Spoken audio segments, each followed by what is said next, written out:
투자 리포트 주식의 발견은 SBS 비즈앱에서 실시간으로 시청이 가능합니다. SBS 비즈앱을 다운받아서 시청하시면 더 많은 정보를 풍성하게 얻을 수 있습니다.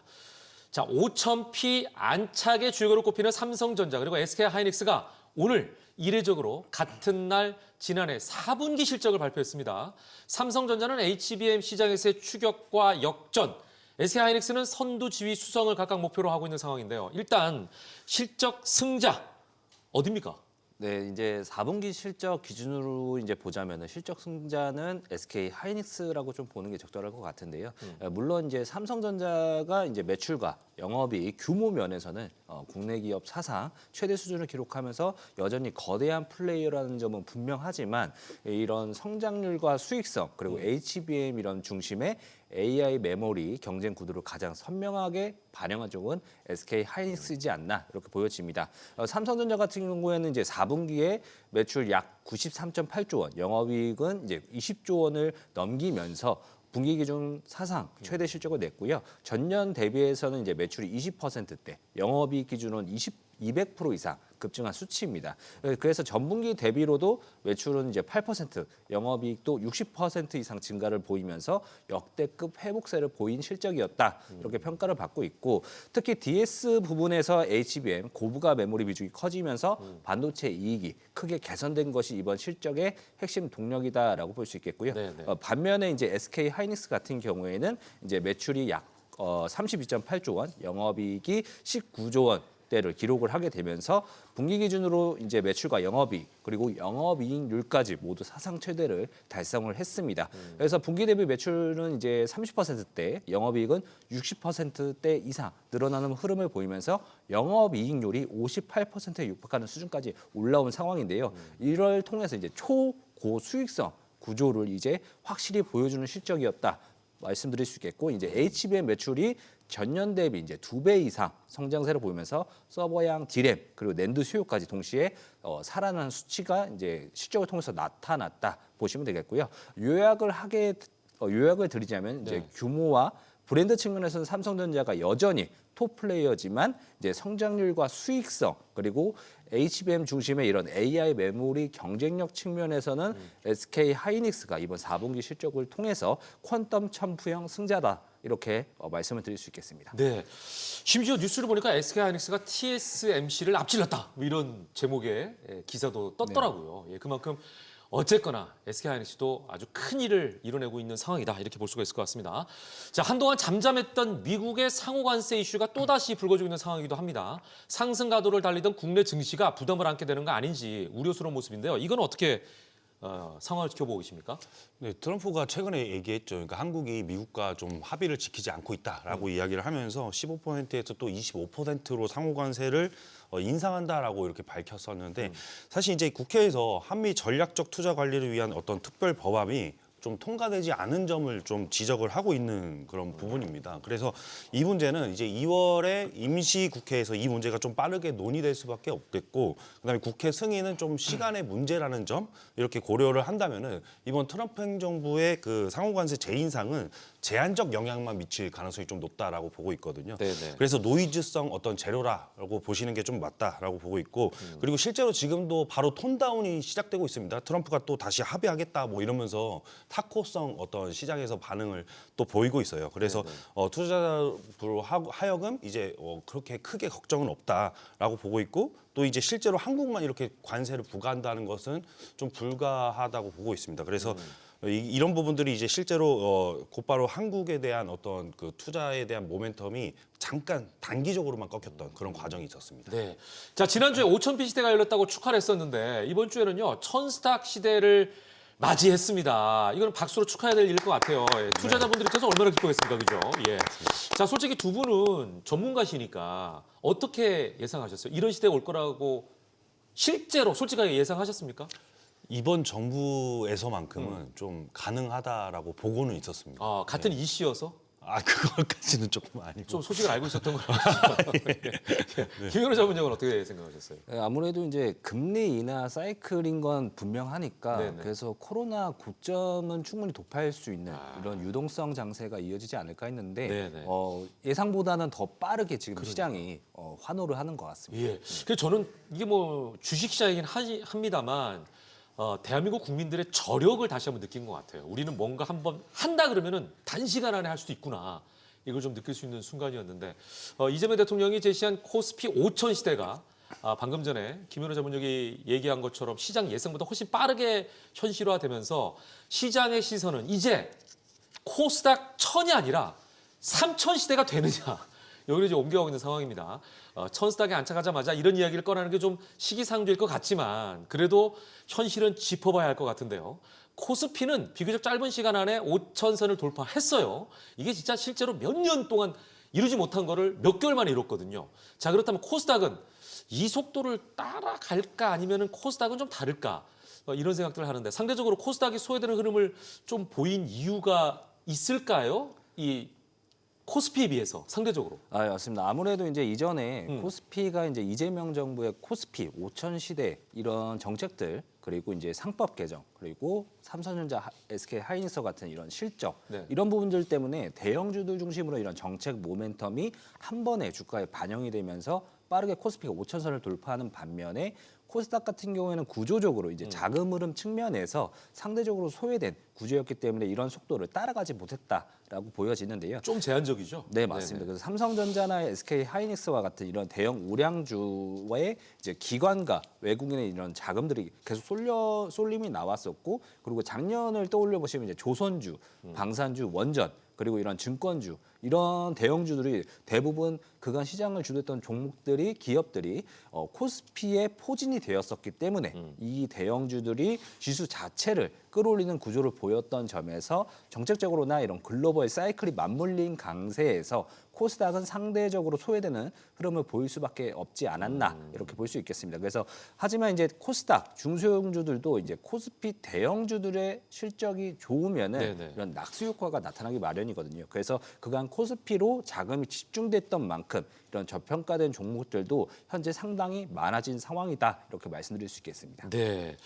자, 이번에 코스닥이 1000스닥으로 거듭날 수 있었던 배경 중에 하나로 정부 정책 효과가 거론되고 있는 상황인데요. 이제 어떤 정책 때문이었던 거죠? 네, 정부가 내놓은 이제 활성화 정책을 크게 세 가지로 분류를 해볼 수가 있는데 첫 번째는 이제 연기금과 기관 자금을 좀 끌어오는 그런 전략입니다. 그래서 네. 그동안 코스닥은 이제 개인 투자자들의 어떤 자금만 좀 몰리는 곳이다라고 평가가 있었는데 이번에 국민연금과 이제 공무원연금 같은 연기금 운용 평가 기준의 코스닥 지수 비중을 좀 반영하려고 한다라는 게 중요했고요. 두 번째는 이제 상장과 이제 상패 구조를 조금 손을 좀 더 적극적으로 보겠다라는 겁니다. 이른바 옥석 가리기를 하겠다라는 것이죠. 그러니까 AI나 반도체나 바이오 그리고 로봇과 우주, 에너지 같은 이 국가 핵심 기술 분야에서는 기술 특례 상장을 더 정교하게 적용을 해가지고 좋은 기업은 좀 상장을 더 쉽게 해주겠다라는 것이고 반대로 이제 본업과 상관없는 이제 사업을 붙이거나 실체 없는 테마성 기업 같은 경우에는 특히 이제 부실 바이오 같은 경우에는 상장 폐지에 대한 어떤 심사를 좀 강화해가지고 퇴출 속도를 좀 높이겠다라고 해서 이야기를 하고 있는 겁니다. 그리고 또 세 번째 같은 경우는 시장 구조와 투자 환경에 대한 어떤 개선입니다. 그러니까 한국거래소 안에서 코스닥 본부의 독립성과 이제 심사 역량을 좀 강화해가지고 그리고 상장 심사라든지 공시 규율에 관련된 어떤 부분들을 정비하겠다라고 하는 것이고요. 그다음에 코스닥 벤처펀드에 대한 어떤 공모주 우선 배정 비율을 25%에서 30%까지 늘리는 방안도 중요합니다. 그리고 이제 코스닥 투자와 관련된 어떤 세제 지원도 함께 검토를 하고 있어가지고 이런 정책 의지와 이제 첨단 실적, 첨단 산업에 대한 어떤 실적 그리고 대기 자금이 좀 결합된 결과로 4년 만에 1000스닥을 돌파를 하고 있었던 것이고 그다음에 이제 추가 상승이 좀 나왔잖아요. 그런 어떤 여파가 있는 것이다라고 보고 있습니다. 특히 이제 이번 정부가 사실 이제 코스피 2군이 코스닥이 되는 게 아니라 네. 더 중요한 거는 이제 나스닥 스타일로 혁신을 하겠다라고 공표를 하고 있는 거라서 저는 이러한 부분들이 좀 상당히 중요하다라고 보고 있습니다. 그래서 본격적으로 이제 코스닥에 대한 정책들을 봤을 때는 지방선거 이전에 한 2월에서 4월 사이에 집중적으로 조금 내놓을 것이다라고 보고 있어가지고 네네. 코스닥 랠리를 좀 중요하게 보고 있습니다. 네, 지금 이영진 전문위원께서 이제 세 가지 핵심 쟁점에 대해서 짚어주셨는데 저도 쭉 지켜보면서 느낀 건 이번 정부는 어쨌거나 부동산이라는 분야에서 생산적인 분야, 주식시장으로 자금의 흐름을 유도하고 있다. 이제 이런 차원에서 우리가 좀 바라봐야 될 것 같습니다. 자, 한 섹터나 특정 종목에만 쏠리는 건 사실은 부담이 될 수도 좀 있습니다만 반대로 시장을 이끌 주도 섹터나 종목, 즉 스타가 있어야 투자자들의 관심도 모이게 되는 게 상식적인 생각 아니겠습니까? 자, 그런 차원에서 두 자문역은 현재 코스닥의 주도적인 섹터나 종목을 뭐라고 생각하십니까? 김현우 자문역께서. 네, 제가 먼저 좀 말씀드리면 아시다시피 이제 코스닥은 중소형주랑 성장주 비중이 큰데요. 이제 최근에 보면은 이제 바이오라든지 이런 피지컬 AI 분야가 주도 섹터로 계속 주목을 받고 있는 상황인데 네. 결국에는 이런 로봇 섹터 역시도 이제 AI에서 AI 산업의 이 영역의 확대라고 저는 생각이 되거든요. 그래서 로봇 분야 외에도 이제 AI와 관련돼서 뭐 자율주행이라든지 뭐 HBM 소부장 기업들을 비롯해서 앞으로 이제 더 나아가서 주문형 반도체 시장 그리고 이제 AI 소프트웨어 기업들까지 이제 각광을 받게 되지 않을까 좀 기대를 하고 있고요. 그래서 코스닥 지수를 장기간 견인할 수 있는 섹터도 결국에는 AI 분야에서 파생될 수 있는 이런 섹터에서 여기에서 더해서 이제 실적형 성장 기업들이 주도 섹터로 주도주로 이제 자리 잡지 않을까 이렇게 전망하고 있습니다. 네, 지금 김현우 자문역의 말씀을 들으셨지만 AI 섹터를 주목하라 이렇게 이제 조언을 해주셨잖아요. 근데 AI 섹터가 그러니까 단순하게 독립된 분야가 아니라 여기저기에 다 이 한약방의 감초처럼 끼어 있는 섹터이기 때문에 연결 안 된 부분은 없는 것 같아요, 그죠? 그래서 네, 더 맞습니다. 중요하지 않는 생각이 듭니다. 이영희 자문역의 생각은 어때요?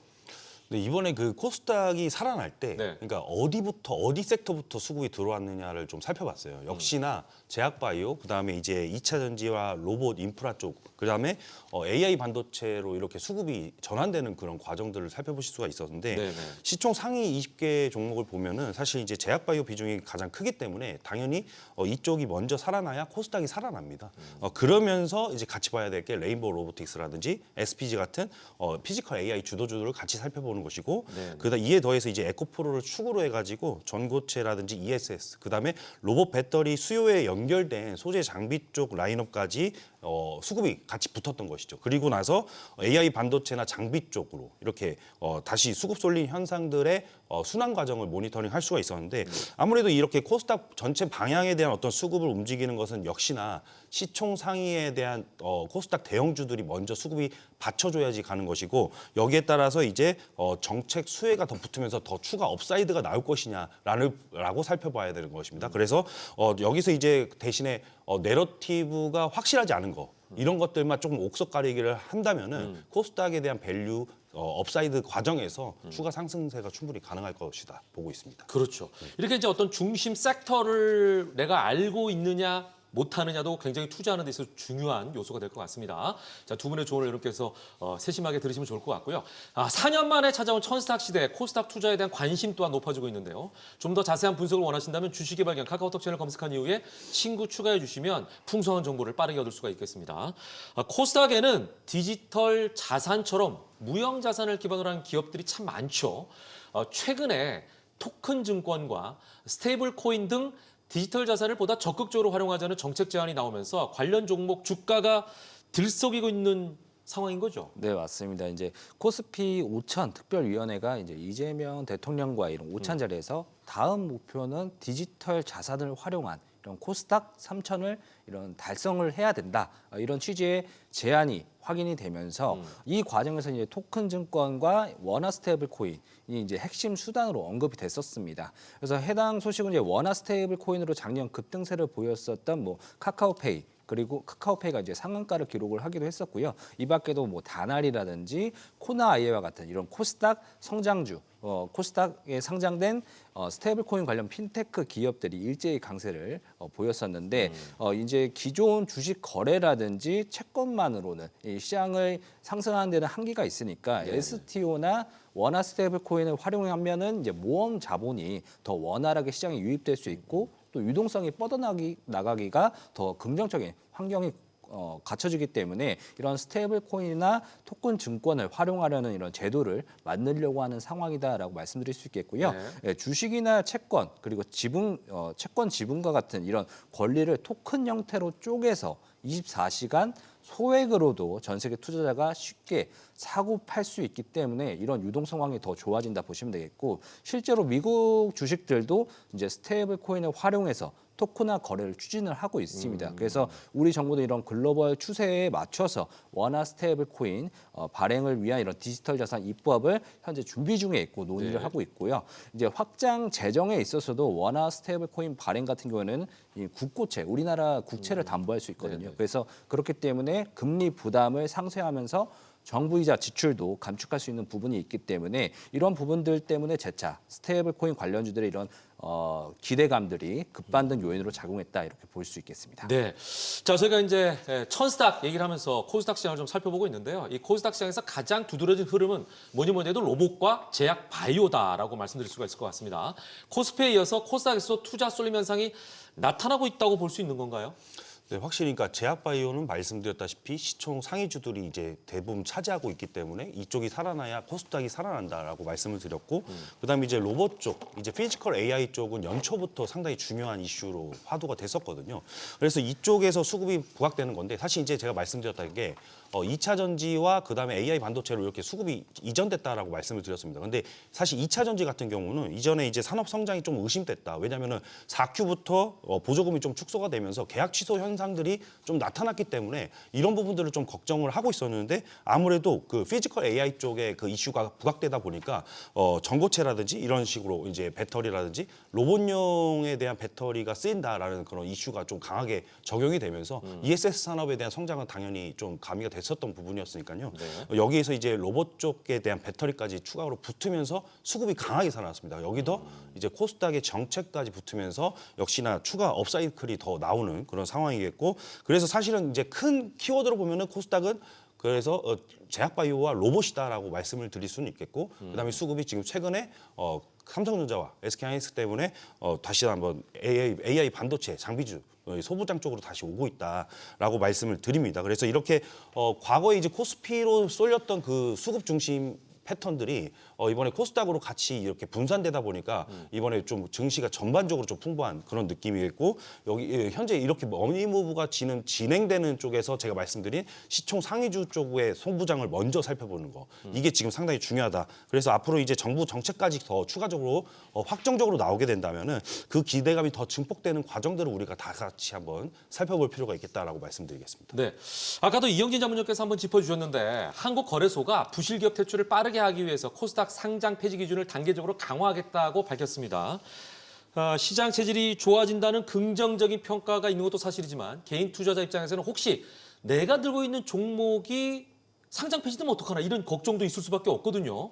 투자자들은 어떤 점을 이 차원에서 점검을 좀 해봐야 될까요? 네, 뭐 결론부터 말씀드리자면 이제 크게 걱정하실 필요는 없는 없다. 부분이다라고 다행이네요. 좀 말씀드리고 싶은데요. 네. 이제 현재 기준으로는 시총 40억 원, 매출 30억 원 미만일 경우에는 상장 폐지 사유에 해당되지만 29년도까지는 시총 300억 원, 매출 100억 원 수준으로 단계적으로 상장 폐지 요건이 강화되어 간다라고 보시면 되겠는데 거래소 이제 이런 기준들이 상향이 되면은 29년도까지 약 230여 개 기업이 퇴출당할 것으로 지금 추정이 되고 있습니다. 그래서 코스피와 코스닥에 상장된 회사의 약 8% 수준이다라고 생각하시면 되겠는데요. 시총이 100억에서 200억 원대에 있고 매출이 30억 원에서 50억 원대에 머물고 있거나 그리고 적자나 이런 현금 흐름 악화가 이어지는 기업은 이런 강화된 기준에서 상장 폐지 리스크가 높은 그룹에 속하기 때문에 이런 기업들은 피하시면 된다라고 생각하시면 되겠고 이런 상장 폐지 요건 강화는 결국에는 이제 부실 기업이라든지 좀비 기업을 퇴출해서 시장 전체의 체질을 개선하는 방향이기 때문에 네네. 중장기적으로는 이런 건전한 성장주에 유리한 환경이 조성된다 말씀드릴 수 있겠고요. 부채가 낮고 안정적인 이익을 내는 기업들을 중심으로 살펴가시면 되겠습니다. 네. 천스닥에서 참천스닥까지 가려면 지수가 2,000포인트나 올라가야 된다는 부분인데 사실 코스피에 비해서 코스닥 같은 경우에는 1,000까지 가는 기간이 좀 길었단 말이에요. 그죠? 예, 현실적으로 이게 가능하다고 보십니까? 어떠세요? 일단 코스피도 과거에는 5천은 불가능할 거다라는 시각이 많았거든요. 곱하기 2잖아요. 네, 맞습니다. 근데 코스피는 이제 5천까지 달성을 했고 그만큼 이제 시장에 대한 이런 유동성이 풍부한 상황이기 때문에 원천적으로 불가능한 수치는 아니다라고 좀 말씀을 드리고 싶고요. 네, 네. 하지만 이제 시총 1조 원 이상 유니콘 기업이라든지 이런 대형 성장주가 현재 약 30에서 40개 수준인데 이런 기업들이 이제 100개 이상으로 늘어나야 되기 때문에 네. 그래야지 이제 달성이 가능한 수치이기 때문에 네. 앞으로의 상황은 지켜봐야 된다라고 말씀드릴 수 있겠고. 곱하기 2, 곱하기 3이네요. 거의. 네, 맞습니다. 그래서 현재 시점에서는 대략 이제 실적들을 확인해 가면서 1,500선까지는 좀 오르내림을 반복을 하면서 상승할 가능성이 높다라고 보는 게 현실적인 시나리오다라고 보여지고요. 그러네요. 예, 국민 성장 펀드라든지 이런 원화 스테이블 코인을 활용한 이런 모험 자본 공급 확대 기대감을 유효한 시점이기 때문에 이런 코스닥 체질 개선과 함께 이제 자금 유입이 이어질 가능성 높은 시점이라고 좀 보고 있습니다. 네네. 그래서 결국 코스닥 시장이 코스피 대비 상승률이 낮았던 점에서 이런 리스크 대비 수익성이 높다라는 인식이 생겨나고 있는 상황이기 때문에 이런 성장 모멘텀이라든지 실적 대비해서 저평가된 기업들 선별해 가는 것이 좋을 것으로 지금 보여집니다. 네. 자, 이렇듯 빠르게 변하고 있는 시장, 수많은 종목 중에서 무엇을 선택해야 할지 고민이 많이 되시죠? 오늘의 핵심 테마 속에서 자문역들이 직접 금, 은, 동 종목을 엄선해서 여러분의 선택을 도와드리겠습니다. 종목에 관한 분석이 궁금하시다면 카카오톡 주식 발견 채널 검색한 이후에 친구 추가해 주시면 풍성한 자료들을, 정보들을 가져갈 수가 있습니다. 자문역들의 세심한 분석과 함께 관련 종목의 리포트까지도 전해드리겠습니다. 자, 그럼 이제 김현호 자문역과 함께 코스닥 섹터에서 주목할 만한 금은동 종목을 살펴보도록 하겠습니다. 먼저 동메달부터 공개합니다.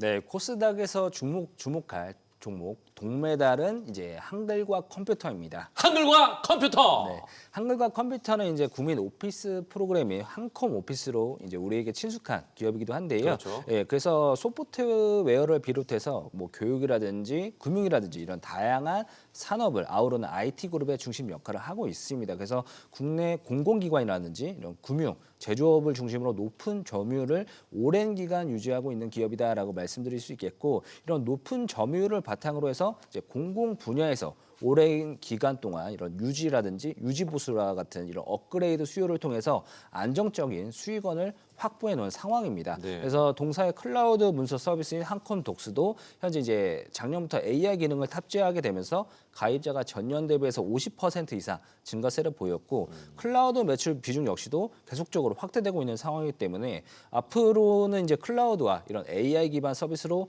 전환이 되면서 실적 성장세가 본격화될 것으로 지금 예상이 되고 있고요. 앞으로 이제 일본 시장으로의 이런 AI 서비스 진출과 더불어서 정부의 디지털 전환, 이런 AI 행정 추진에 따라서 동사의 AI 솔루션 수요도 덩달아 증가세를 보일 수 있기 때문에 이런 정책 수혜가 예상되는 시점인 만큼 이런 AI 소프트웨어 기업으로서의 주가 역시도 리레이팅이 이루어질 가능성이 높기 때문에 이번 동메달 기업으로 선정했다 이렇게 말씀드릴 수 있겠습니다. 네.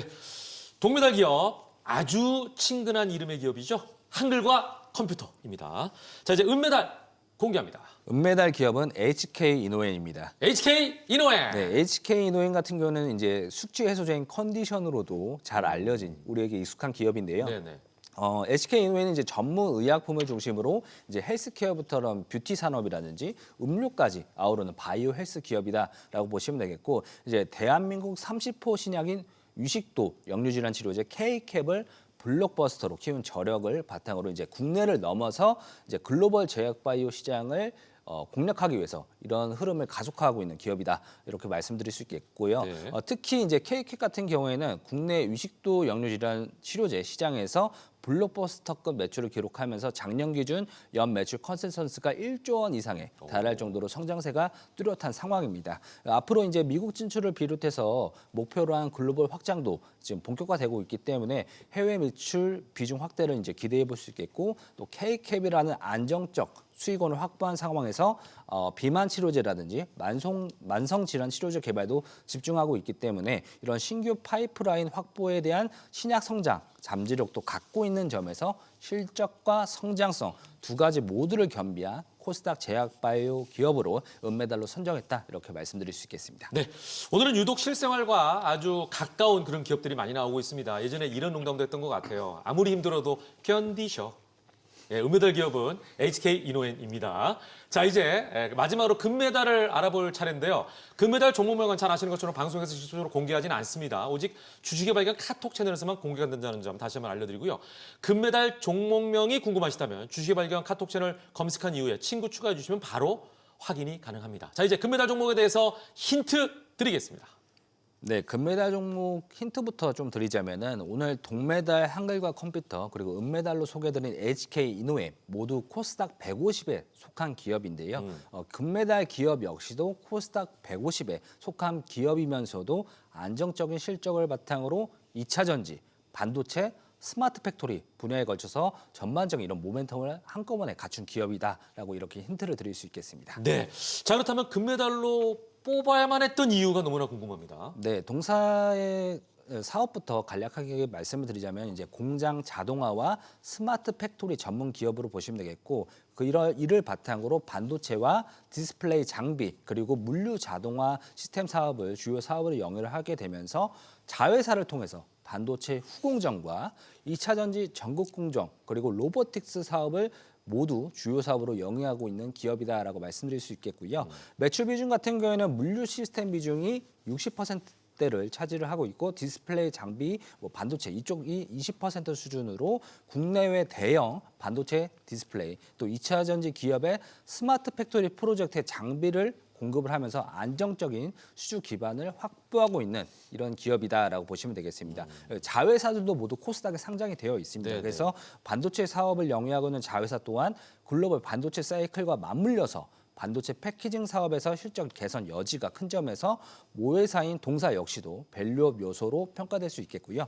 전고체 배터리 사업을 영위하는 이제 동사의 자회사 역시도 코스닥에 상장이 되어 있습니다. 그래서 ESS와 전고체 배터리 공장 이런 스마트 팩토리를 통합적으로 동사가 공급할 수 있는 구조가 완성된 점에서 이런 자회사들의 실적 개선을 비롯해서 여러 산업에 대한 이런 자동화 투자에 대해서 수혜를 볼 수 있는 상황이기 때문에 이런 실적 개선과 주가 역시도 현재 시점에서 리레이팅 가능성이 높은 점에서 금메달로 선정했다라고 말씀을 드릴 수 있겠고요. 이런 자회사를 비롯해서 동사 역시도 최근 주가가 단기적으로 가파르게 긍정적인 흐름을 보였던 만큼 카카오톡 채널 입장을 해주시면 종목명 공개와 함께 전략 브리핑도 드릴 수 있도록 하겠습니다. 네. 김연호 자문역의 금메달 종목이 너무나 궁금하시죠? 지금 주식의 발견 카톡 채널에서 공개가 됩니다. 주식의 발견 카톡 채널 검색한 이후에 친구 추가해 주시면 바로 확인할 수 있습니다. 종목명은 물론 분석과 투자 리포트, 주식의 A부터 Z까지 모든 걸 알 수 있는 전자책도 드리고 있으니까요. 많은 참여 부탁드리겠고요. 모든 투자의 최종 판단은 투자자의 몫이니만큼 현명한 투자하시길 매번 강조드리겠습니다.